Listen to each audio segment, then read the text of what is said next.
Hello दोस्तों, मैं आपका होस्ट और दोस्त सूर्यदेव स्वागत करता हूं आपका back to education YouTube channel और अपने ज्योग्राफी की सीरीज में। भूगोल की जो श्रेणी अपनी चल रही थी भारत का परिचय, जो लास्ट लेक्चर हुआ था, लास्ट अपना क्लास हुई थी, उससे आगे अपन डिस्कस करते हैं। लास्ट हमने देखा था कि भारत के साथ कौन कौन से जो नेबर कंट्री हैं, वो पड़ोसी देश जो हैं जो भारत के साथ सीमा साझा करते हैं, उनके बारे में हमने देखा था। और क्या देखा था हमने?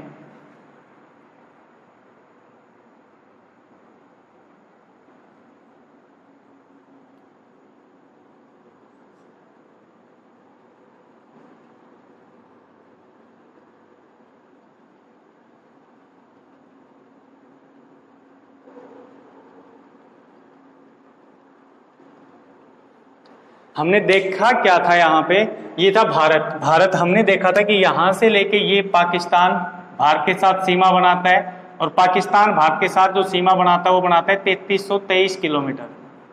यहाँ पे देखा था अफगानिस्तान सीमा बनाता है 106 किलोमीटर, अफगानिस्तान भारत के साथ सीमा बनाता है। यहाँ पे चीन देखा था कि चीन 3488 किलोमीटर भारत के साथ सीमा साझा करता है।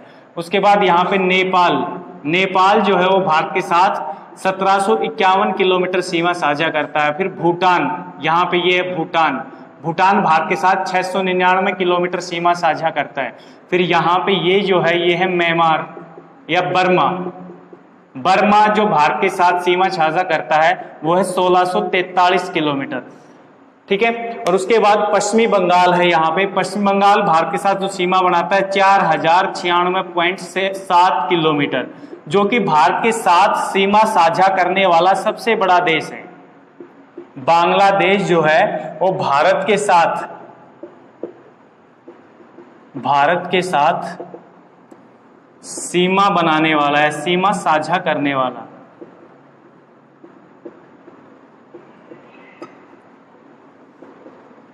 सबसे बड़ा देश। और सबसे छोटे देश की बात करें तो क्या आंसर क्या आ जाएगा? अफगानिस्तान जो हो भारत के साथ सबसे छोटी सीमा साझा करता है 106 किलोमीटर। लेकिन अफगानिस्तान टच करता है ये वाला जो एरिया, देखो ये है जम्मू कश्मीर और ये है लद्दाख वाले इस एरिया पे सीमा साझा करता है। और ये वो एरिया है जो आज के दिन पाक अधिकृत है। वहां पे एडमिनिस्ट्रेशन जो है वो किसका है? पाक का। एडमिन कौन करता है? पाकिस्तान करता है। वहां पे अलग गवर्नमेंट होती है, पाकिस्तान के अलावा गवर्नमेंट होती है। वहां का अलग, याद रखना, पीओके का जो है वहां का अलग प्रधानमंत्री होता है। पाकिस्तान का अलग प्रधानमंत्री, पीओके का अलग प्रधानमंत्री। और उसी को टच करता है अफगानिस्तान, बरकान जो गलियारा है वो वाला रास्ता, ठीक है। तो अफगानिस्तान जो टच करता है वो पीओके को टच करता है। अगर पूछ लिया जाए कि पूर्ण रूप से भारत के साथ सीमा साझा करने वाला सबसे छोटा कंट्री कौन सा है, तो आंसर आएगा भूटान, 699 किलोमीटर। ये सब हम पढ़ चुके थे। हमने ये भी देखा था पाकिस्तान के साथ कौन सा सीमा साझा करता है। गुजरात करता है, राजस्थान करता है, पंजाब करता है, जम्मू कश्मीर और लद्दाख। इस तरफ अगर देखें चाइना के साथ कौन करेगा? लेह लद्दाख जो केंद्र शासित प्रदेश है वो हिमाचल प्रदेश, उत्तराखंड, सिक्किम, अरुणाचल प्रदेश, ये चाइना के साथ 5 राज्य सीमा साझा करते हैं। उसके बाद नेपाल के साथ देखें तो इस तरफ आएगा उत्तराखंड, नीचे उत्तर प्रदेश, बिहार, उत्तर प्रदेश के बाद बिहार और सिक्किम और पश्चिमी बंगाल, ये नेपाल के साथ सीमा साझा करते हैं। म्यांमार के साथ इस तरफ 4 राज्य आएंगे, अरुणाचल प्रदेश, नागालैंड, मणिपुर और मिजोरम, ये 4 राज्य म्यांमार के साथ सीमा साझा करते हैं। एक बांग्लादेश बचा, बांग्लादेश के साथ भी 5 जो देश हैं, 5 जो राज्य हैं भारत के, 5 जो स्टेट है वो सीमा साझा करते हैं। इस तरफ आएगा पश्चिमी बंगाल पूरा घूम के अंदर की तरफ, ऊपर आएगा आसाम के नीचे मेघालय, ये त्रिपुरा और मिजोरम। तो ये हम पढ़ चुके थे, ठीक है। उससे आगे अपन देखते हैं। ये याद रखना, भारत के साथ कौन सा राज्य या कौन सा देश भारत के साथ कितनी सीमा बनाता है, कौन सा राज्य कौन से देश के साथ टच करता है, क्योंकि यहां से एक्चुअल क्वेश्चन पूछ लिया जाता है कि निम्नलिखित में से कौन सा राज्य कौन से देश के साथ सीमा साझा करता है, ठीक है। उससे ये तो थी भारत की सतलीय सीमा, और मैंने बताया था सतलीय सीमा की लंबाई कितनी बताई थी मैंने? 15,200 किलोमीटर। अगर एक्यूरेट अगर देखी जाए तो 15,106.7 किलोमीटर। और जलीय सीमा की लंबाई जो थी, जलीय या तटीय सीमा की लंबाई थी वो 7,516.6 या 5 किलोमीटर के समथिंग। ठीक है, इन दोनों को अगर जोड़ दिया जाए कि भारत की टोटल सीमा की लंबाई, तो इन दोनों को हम क्या कर देंगे, प्लस कर देंगे 22,000 के समथिंग, जो कि भारत की टोटल स्थलीय सीमा की लंबाई आ जाएगी। अब हम देखेंगे अपना जो नेक्स्ट जो हम यहाँ पे जिसका अध्ययन करेंगे वो होगी भारत का समुद्र में अधिकार कहां तक है, भारत का समुद्र में कहां तक अधिकार है। ठीक है, उस चीज को हम डिस्कस करेंगे कि समुद्र जो है वो सबका है, पूरे विश्व का समुद्र है। ठीक है, उस पे किसी अकेले देश का अधिकार नहीं है। तो यहाँ पे ये देखेंगे कि कौन सा ऐसा देश है, कोई भी देश जो है उसका समुद्र में कहां तक अधिकार है। ठीक है, अगर भारत का ही देखेंगे, भारत की इंडियन ज्योग्राफी हम पढ़ रहे हैं, तो भारत के बारे में अगर देखें कि भारत का समुद्र में कहां तक अधिकार है, तो सबसे पहले हम भारत का जो नीचे का जो प्रायद्वीपीय जो भारत है उसका मैप हम यहां पे ड्रॉ करेंगे।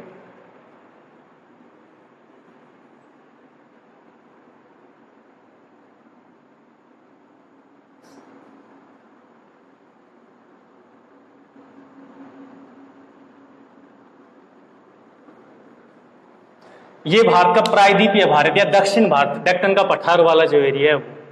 अब देखो यहां पे ये जो है, यहां पे है अरब सागर, अरेबियन सी या अरब सागर, यहां पे बे ऑफ बंगाल या बंगाल की खाड़ी, और नीचे जो है वो है हिंद महासागर, हिंद महासागर। अब ये अरब सागर में भारत कहां तक अधिकार है, बंगाल की खाड़ी में, हिंद महासागर, मतलब भारत के जो तीन तरफ जो समुद्र है, इसी वजह से तो इसको प्रायद्वीप कहा जाता है।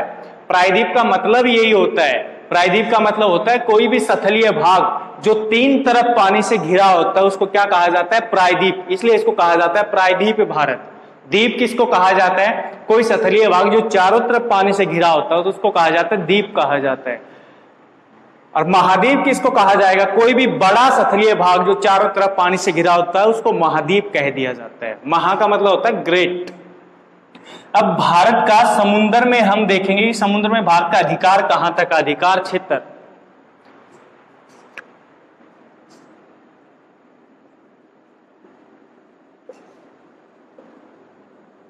समुद्र में भारत का अधिकार क्षेत्र,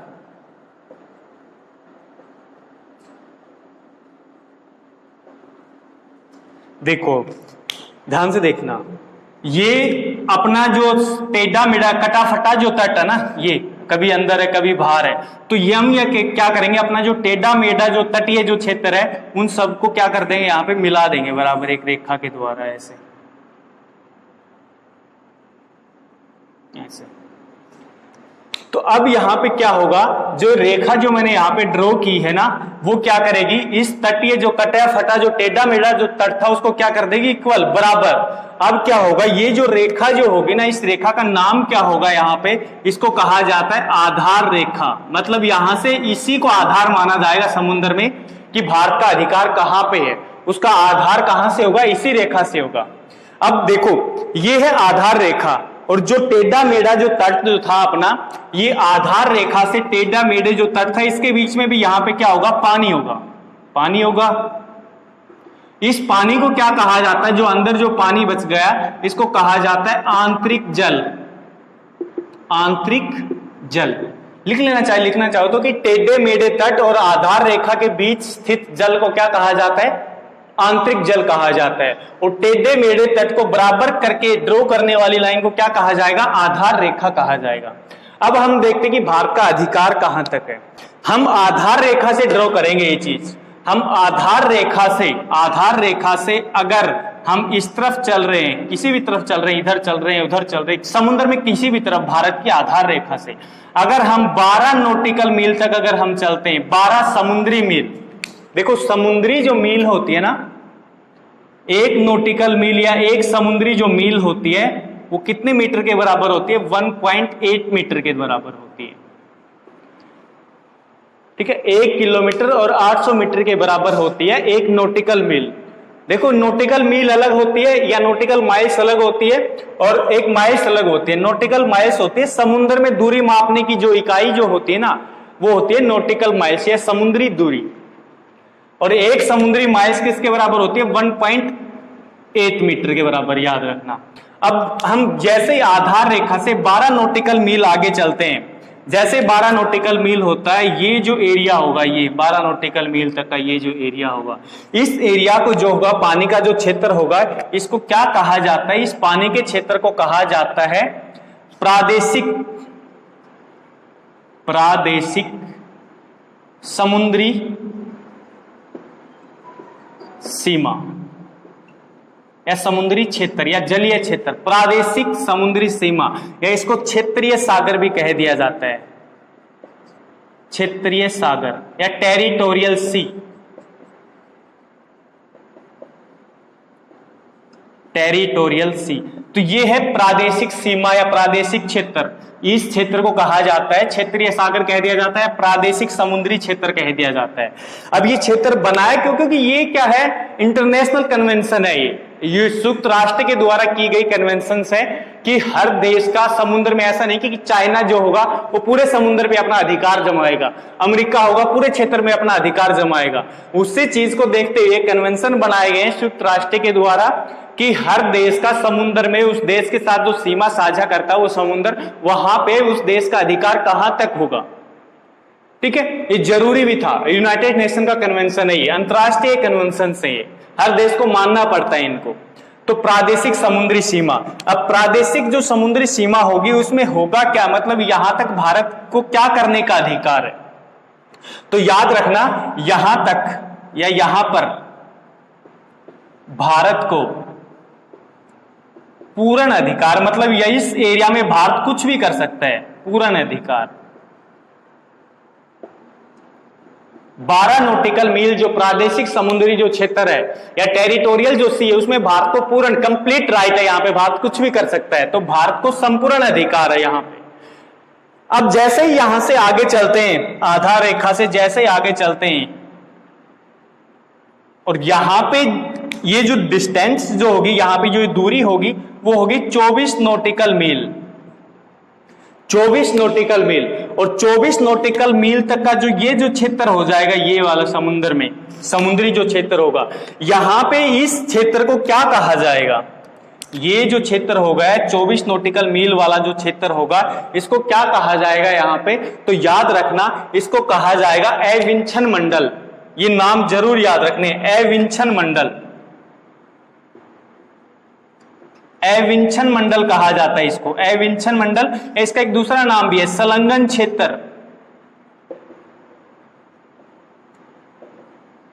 कॉन्टिजियस जोन कहा जाता है, संलग्न क्षेत्र या एविंशन मंडल, याद रखना कॉन्टिजियस जोन। और कॉन्टिजियस जोन का एरिया समुद्र में कहां तक है? 24 नॉटिकल मील तक। अब ये क्यों बनाया गया, इसमें भारत को क्या अधिकार है, यहाँ पे भारत क्या कर सकता है? तो ये इंपॉर्टेंट है, याद रखना। यहां पे भारत क्या कर सकता है? अगर भारत से कोई भी जलयान आ रहा है, मान लो अमेरिका से कोई जलयान आया, यहां तक अगर आ रहा है, तो 24 नॉटिकल मील में जैसे एंट्री होगी, भारत वाले उससे क्या वसूल करेंगे? कस्टम ड्यूटी, सीमा शुल्क। तो याद रखना, एविंशन मंडल या संलग्न क्षेत्र में भारत को क्या वसूलने का अधिकार है? सीमा शुल्क या कस्टम ड्यूटी वसूलने का अधिकार है। तो पहली चीज यहां पे, सबसे पहली चीज सीमा शुल्क वसूलने का अधिकार है, कस्टम ड्यूटी, सीमा शुल्क वसूलने का अधिकार। दूसरी चीज अगर यहां पे देखें, सीमा शुल्क वसूलने का अधिकार। दूसरा जो है यहां पे, भारत को यहां इस एरिया तक साफ सफाई करने का अधिकार है,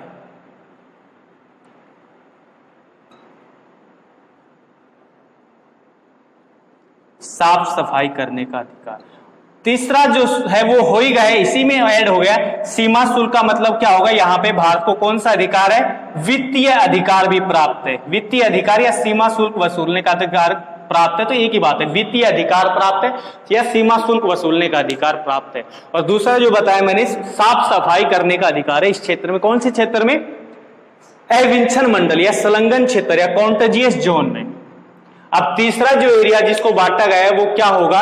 जैसे यहां तक अपना हो गया था, ये वाला एरिया ये हो गया था 24 नॉटिकल मील तक, ठीक है।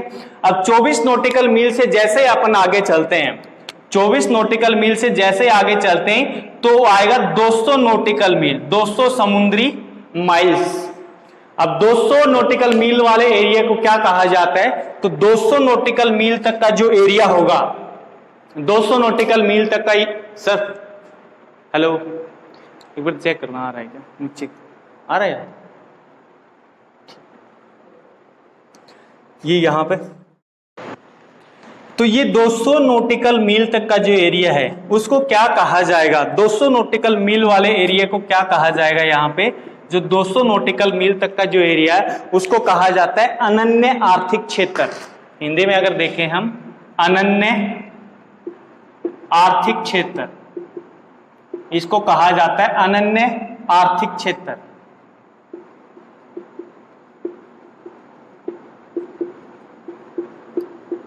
अनन्य आर्थिक क्षेत्र, exclusive economic zone, EEZ, exclusive economic zone कहा जाता है, अनन्य आर्थिक क्षेत्र कहा जाता है। ये जो अनन्य आर्थिक क्षेत्र जो होगा, यहां पे क्या होगा? यहां पे भारत को क्या राइट होगा? अनन्य आर्थिक क्षेत्र में क्या होगा? भारत कोई भी नए द्वीपों का निर्माण कर सकता है, नए कोई भी आइलैंड यहां पे बना सकता है भारत, ये भारत को राइट होगा। पहला, नए द्वीपों का निर्माण कर सकता है, द्वीप,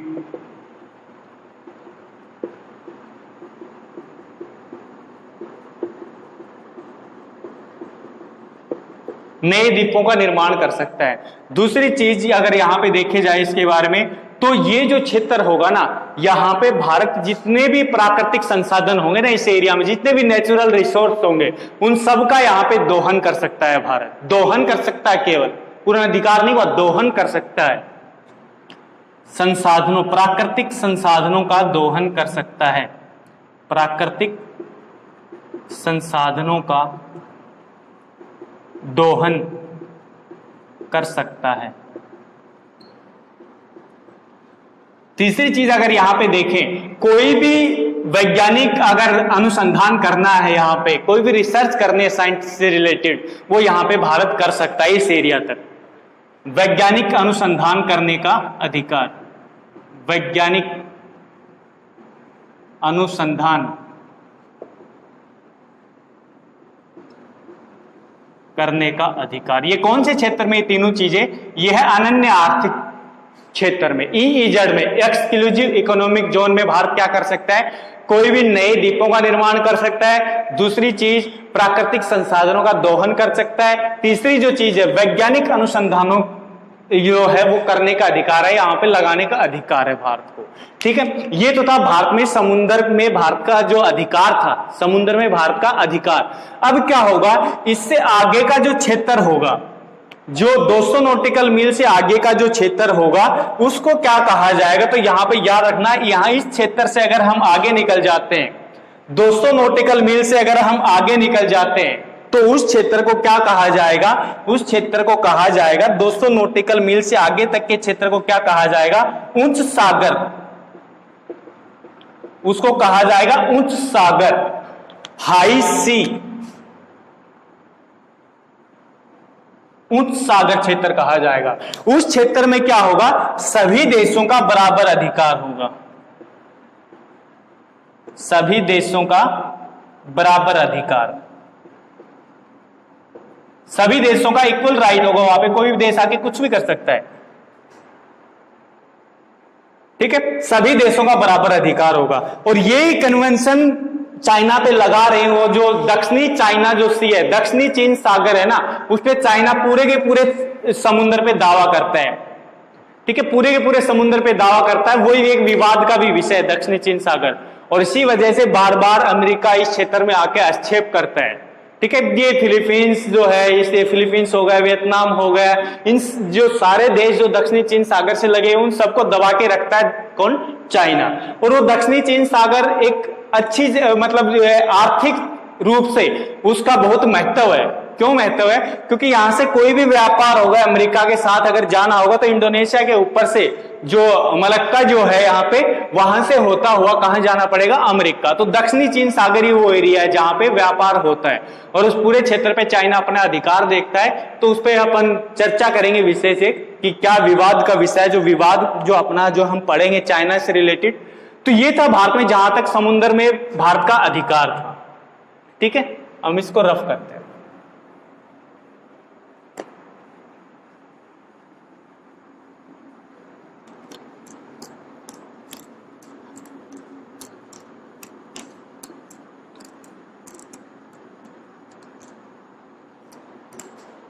इसके अलावा जो हम देखेंगे वो एक और भारत का एक केंद्र शासित प्रदेश है, क्योंकि आज फिनिश को कर देते हैं हम इसको, जो भारत के जो सामान्य परिचय है। देखो, एक भारत का एक केंद्र शासित प्रदेश है, भारत का एक वो केंद्र शासित प्रदेश है जो कि 3 राज्यों में फैला हुआ है। वो कौन सा है? देखो, मैंने बताया था कि भारत के 4 ऐसे केंद्र शासित प्रदेश है जो समुद्र से लगे हुए हैं। इनमें एक तो अंडमान निकोबार, अंडमान निकोबार की राजधानी पोर्ट ब्लेयर, उसके बाद पांडिचेरी या पुदुचेरी जिसका नया नाम है यहाँ पे, वो भी समुद्र से लगा हुआ है।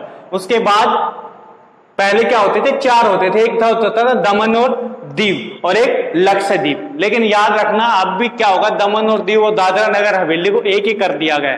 तो दादरा नगर हवेली पूरा अंदर है और दमन अंदर है, दीव समुद्र के नजदीक है। याद रखना, दीव जो है वो समुद्र के लगता है, केवल पूरा अंदर है। महाराष्ट्र और गुजरात दोनों राज्यों में फैले हुए दादरा नगर हवेली, दमन और दीव। ठीक है, हम एक ऐसे केंद्र शासित प्रदेश की बात करेंगे, वो जो केंद्र जो शासित प्रदेश है वो कितने राज्यों में फैला हुआ है? 3 राज्यों में फैला हुआ है केंद्र शासित प्रदेश। और वो केंद्र शासित प्रदेश कौन सा है जो 3 राज्यों में फैला हुआ है?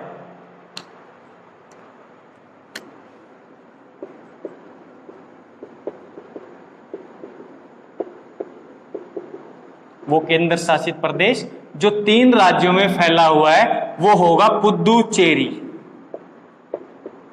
पुदुचेरी या पांडिचेरी। पांडिचेरी की राजधानी पांडिचेरी है। और याद रखना, पांडिचेरी पहले किनके अधीन होता था?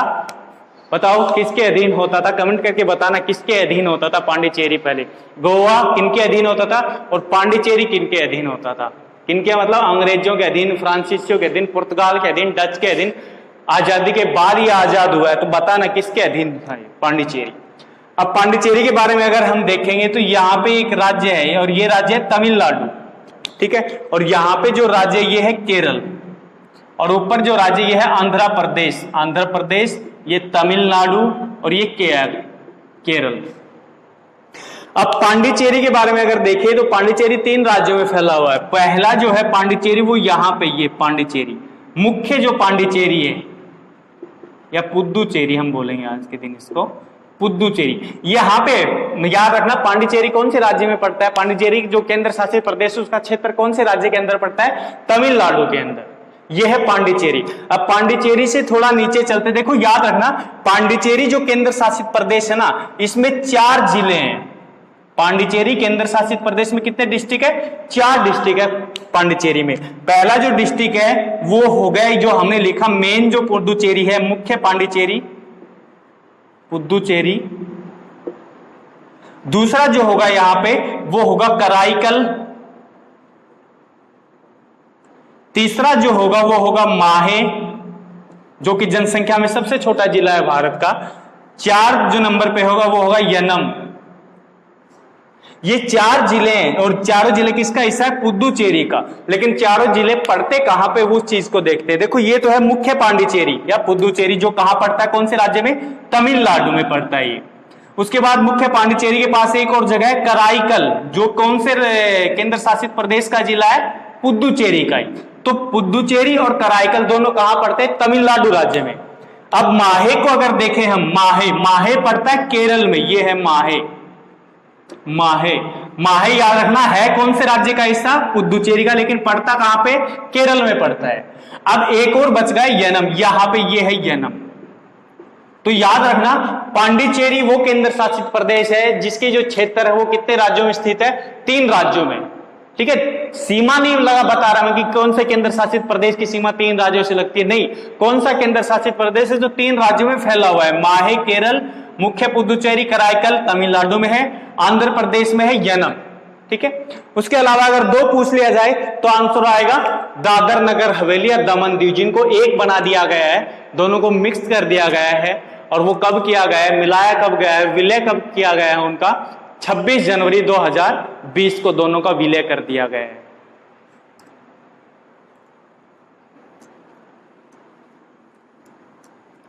ठीक है, चलो अब एक लास्ट फैक्चुअल जो चीजें हैं वो देख रहे हैं हम। ठीक है, अब अगर देखें हम, जहां से क्वेश्चन बनते ही पूछा जाता है कि भारत का कौन सा राज्य जो सबसे अधिक राज्यों के साथ सीमा साझा करता है, ये अभी तक तो हमने देखे थे देश।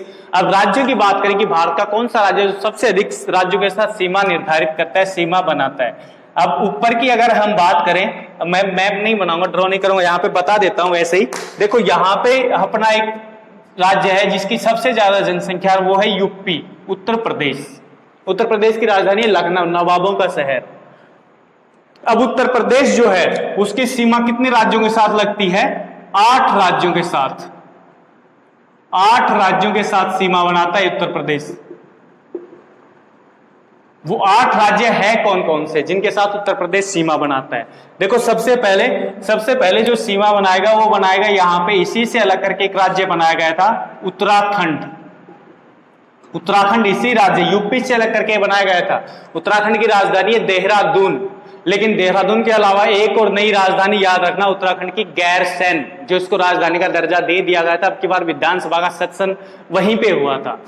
और ये 2 राजधानियों की मांग काफी टाइम से चल रही थी। जब उत्तराखंड बना था ना, तब से 2 राजधानियों की मांग चल रही थी वहां पे।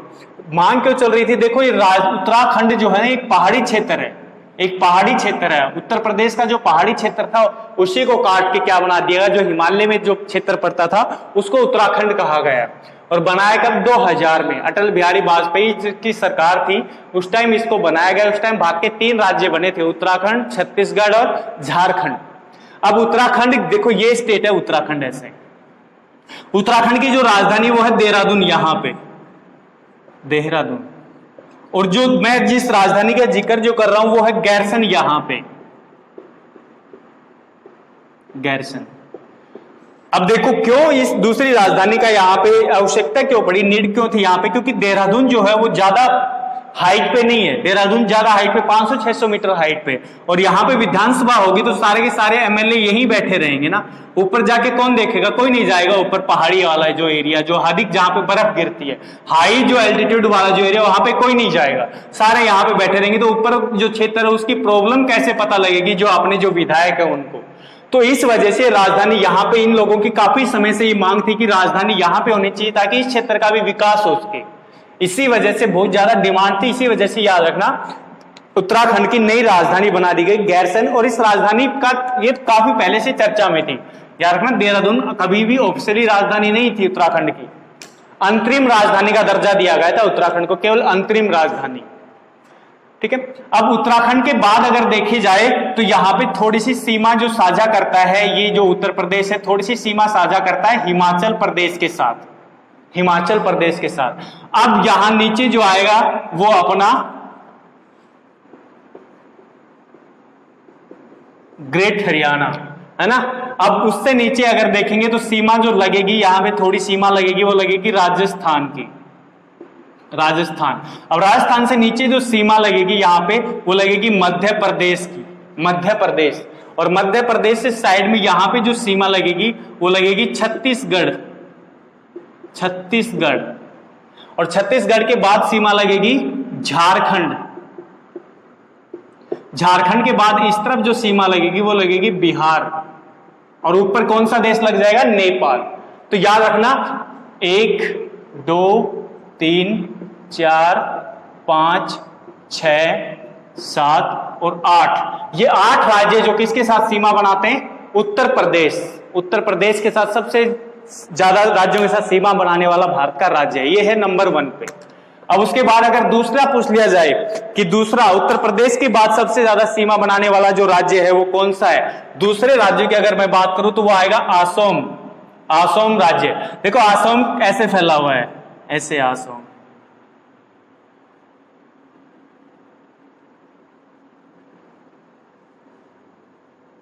ये है ऐसे असम राज्य ऐसे फैला हुआ। आप देखना मैप में, आप देखोगे मैप, मैंने बताया था मैप जरूर है, ज्योग्राफी के लिए मैप बहुत जरूरी है। जब तक मैप नहीं देखोगे ना याद चीजें रटनी पड़ेगी। फिर अगर मैप देखोगे तो अंडरस्टैंडिंग बढ़ेगी, अपनी समझदारी बढ़ेगी, चीजें याद होना शुरू हो जाएगी धीरे धीरे। अब इसको अगर देखें तो इसके जो नीचे जो देश होगा वो तो होगा यहां तक, इससे नीचे जो देश होगा वो होगा बांग्लादेश। ठीक है, नीचे कौन सा देश होगा?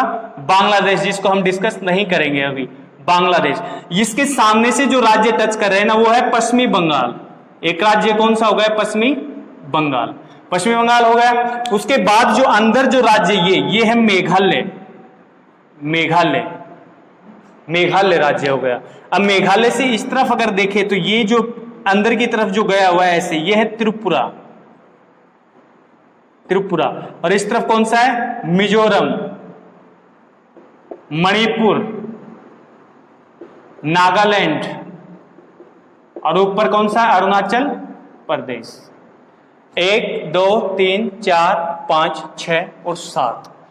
1 पश्चिम बंगाल, 2 मेघालय, 3 त्रिपुरा, 4 मिजोरम, 5 मणिपुर, 6 नागालैंड और 7 अरुणाचल प्रदेश।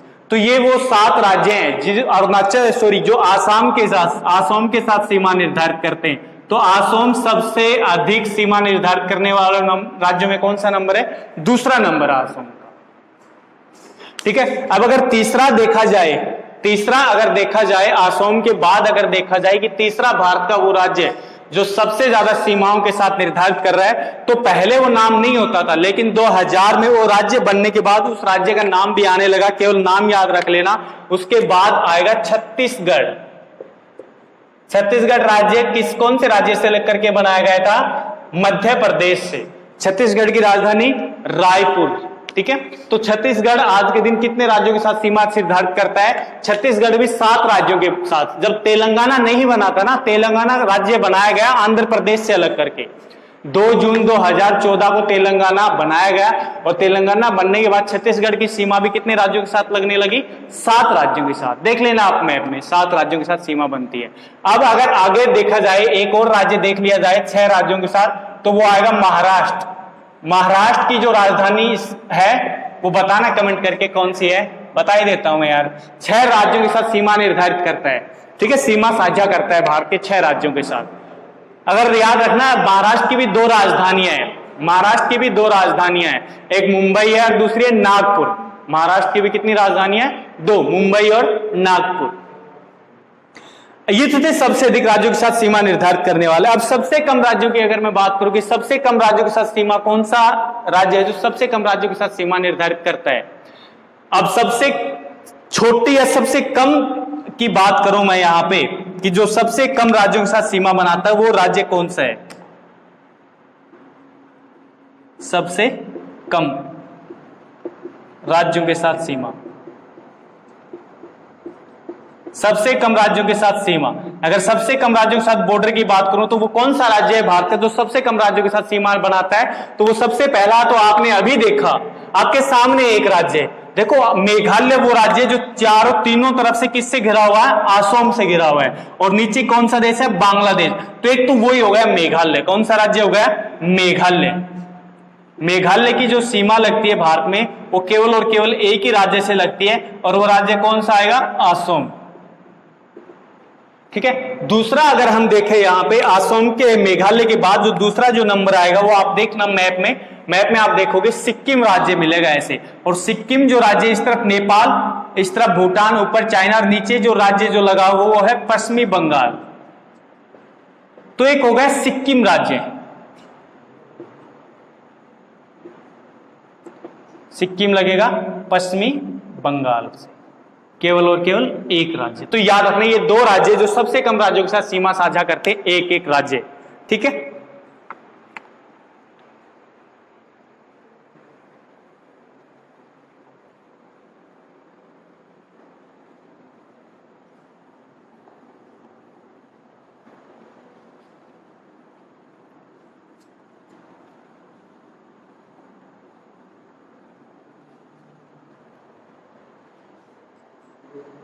ठीक है। एक छोटी सी टर्म और है जिसका बार बार यूज होता है, एग्जाम में पूछी जाती है। इंडियन जो सब कॉन्टिनेंट जो है, भारतीय उपमहाद्वीप की अगर मैं बात करूं, लास्ट भारतीय उपमहाद्वीप,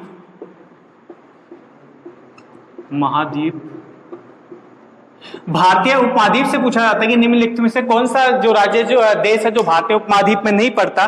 तो याद रखना भारत को एक उपमहाद्वीप का दर्जा भी दिया गया है इसकी स्थिति के अनुसार। ठीक है, इसकी भौगोलिक स्थिति जो है उसके अनुसार भारत को उपमहाद्वीप कहा जाता है। और भारतीय उपमहाद्वीप में जो शामिल जो देश है वो कौन कौन से हैं? सबसे पहला तो भारत भारतीय उपमहाद्वीप में शामिल है। पाकिस्तान, बांग्लादेश, ठीक है। उसके बाद इस तरफ पड़ेगा म्यांमार और नेपाल, सॉरी म्यांमार नहीं, भूटान, याद रखना भूटान। भूटान वो देश है जिसकी अफगानिस्तान के बाद भारत के साथ सबसे छोटी सीमा लगती है 699 किलोमीटर। तो ये वो 5 देश है जो भारतीय उपमहाद्वीप में शामिल है, भारत, पाकिस्तान, बांग्लादेश, भूटान और नेपाल। बांग्लादेश के साथ भारत की सबसे लंबी सीमा लगती है, अफगानिस्तान के साथ सबसे कम सीमा लगती है, ठीक है। तो आज की क्लास यहीं पे फिनिश करते हैं, ठीक है। आज की क्लास यहीं पे खत्म करते हैं। जय हिंद, जय भारत।